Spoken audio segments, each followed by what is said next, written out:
प्रणाम करती हूँ। उम्मीद करती हूँ जितने मन से आपने एक बिहारी को सुना। झेला। वाह वाह। उससे कई ज़्यादा अच्छे मन से आप नैनीताल की कलम को सुनेंगे। अभी तक आपने अंगार सुना, हास्य सुना और आप मुस्कुराए। कोशिश करूंगी श्रृंगार पढ़ के आपके चेहरे पे मुस्कुराहट लाऊं, क्योंकि मेरा ये मानना है कि जिंदगी में अगर प्यार आ जाए तो जिंदगी अपने आप मुस्कुराने लगती है। क्या बात है, आ गया। मेरी इस उम्मीद को कायम रखिएगा।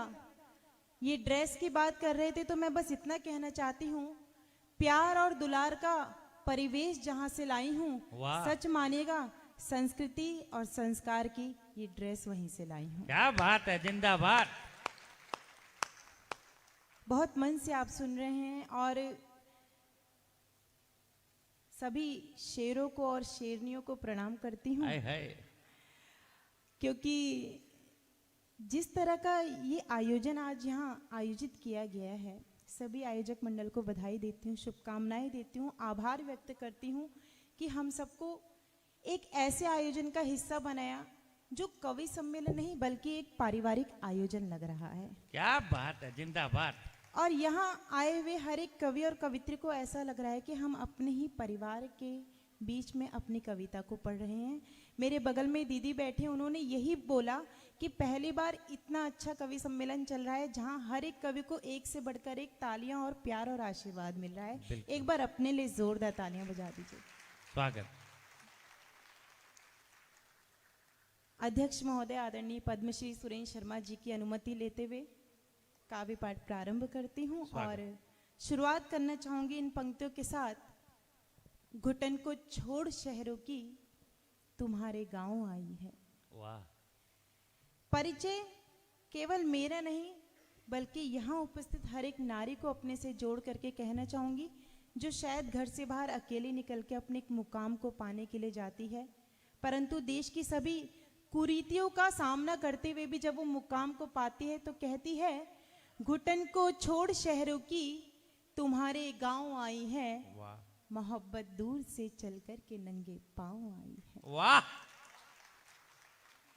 घुटन को छोड़ शहरों की तुम्हारे गांव आई है, मोहब्बत दूर से चल कर के नंगे पांव आई है, जो पहुंची हूँ बुलंदी पे परेशान हो रही है सब। आपको लगे कि आपकी बेटी की जिंदगी में भी यही कुछ हुआ है या आप मेरी बात का समर्थन करते हैं तो मुझे स्वीकृति दीजिएगा। जो पहुंची हूँ बुलंदी पे परेशान हो रही हैं सब, जली हूँ धूप में मुद्दत तो जाकर छाँव आई है। वाह, जिंदाबाद जिंदाबाद। कितनी पवित्र पंक्तियां हैं और इन्हीं पवित्र पंक्तियों के सम्मान में जामनगर क्या कहता है। 4 पंक्तियां लेके जाना गौरी जामनगर की तरफ से, अद्भुत पंक्तियां। और तब देखना कि तेरे प्रेम के सम्मान में गलियां सजा देंगे, तेरे प्रेम के सम्मान में गलियां सजा देंगे। ये जामनगर वाले हैं, नया इतिहास रचा देंगे। तू बेशक नैनीताल से नंगे पांव आई होगी, पर ये प्रहलाद जी झंवर है, रास्ते में नैन बिछा देंगे। ये कह रहे हैं जामनगर की ओर से ये जवाब लेके जाना, आई हूं नहीं ढंग से जानने की बात पहले कर रहे हैं। नहीं, यही रुको ना, कौन मना कर रहा है। बहुत अच्छा सुना आपने और सब कुछ सुन रहे हैं आप, ये बड़ी बात है। सब कुछ का मतलब बहुत अच्छा सुन रहे हैं। पढ़ती हूँ और कहना चाहती हूँ कि हर राज सरेआम यूं खोला नहीं करते। वाह। मेरा साथ दीजिएगा आप लोग कि हर राज सरेआम यूं खोला नहीं करते, हर कवि सम्मेलन में नफा नुकसान तोला नहीं करते।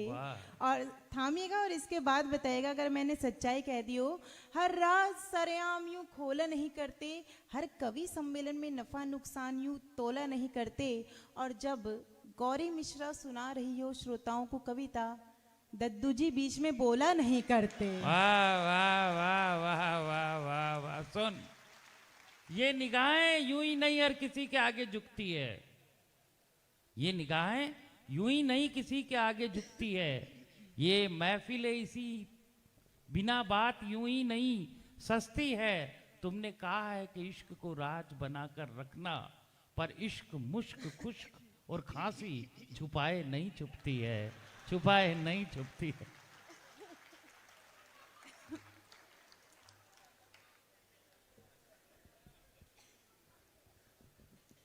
पता नहीं, जब से यहाँ आई हूँ और पूरन पोली खाई है खूब छक करके, तब से खांसी शुरू हो गई है। आपको ना केजरीवाल हो गई तू।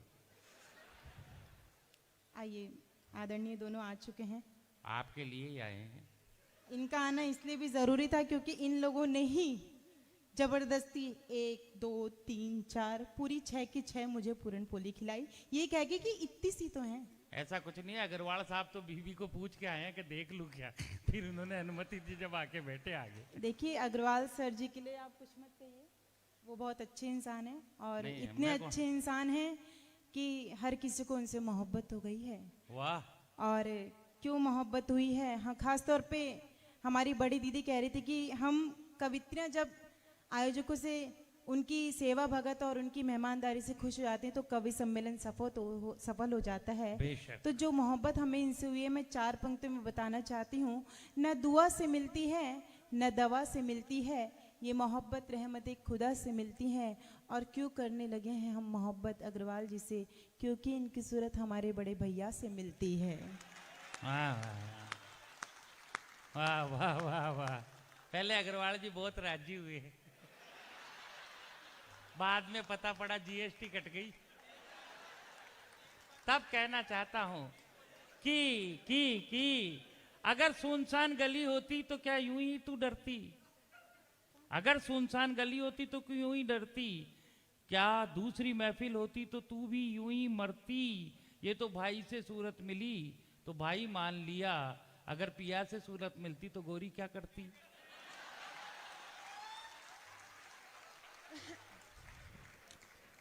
अगर ये सूरत मेरे पिया से मिलती तो मैं सच कह रही हूँ, खड़े खड़े यहीं जौहर करती। आए हाय।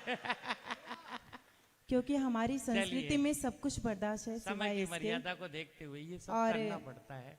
और मैं चाहता हूँ आपके आप गीत बोलने तो गजल। ऐसा है, ये जितना बोलना चाहे इन्हें बोलने दीजिएगा, लेकिन पेमेंट पूरा मुझे ही दीजिएगा। आए हाय। ये बिल्कुल मत कहिएगा कि आपने तो कुछ पढ़ा ही नहीं, क्योंकि मेरी गलती इसमें बिल्कुल भी नहीं है। मैं कुछ भी कह लूं, कुछ भी सुन लूं, इन्हें कोई फर्क नहीं पड़ने वाला है। क्योंकि ऊपर से इनको देखो तो काशी काबा लगते हैं, और जरा फुर्सत से देखो देसी ढाबा लगते हैं। ऐसे नहीं, चौथी पंक्ति पे एक एक व्यक्ति इनका सम्मान करेगा ताकि ये बहुत सम्मानजनक तरीके से संचालन करें।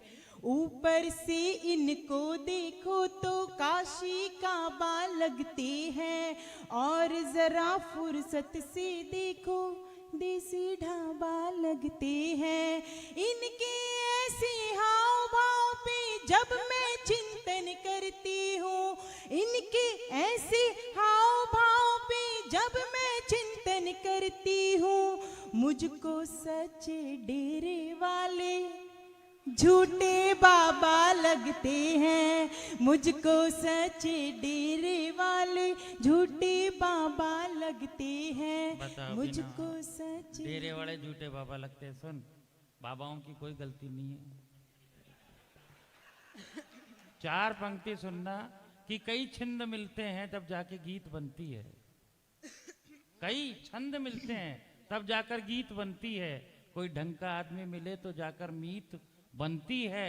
बाबा तो फालतू ही बदनाम हो जाते हैं गोरी, जेल जाने का कारण तो हरिप्रीत बनती है।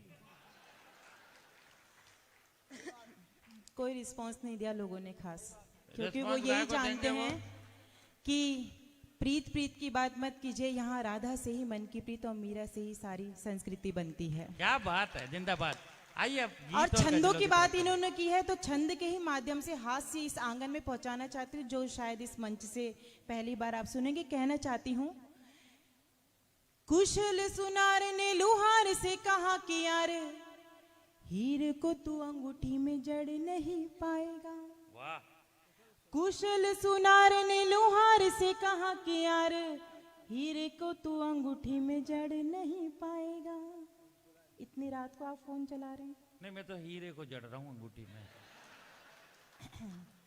कुशल सुनार ने लुहार से कहा कि यार हीरे को तू अंगूठी में जड़ नहीं पाएगा।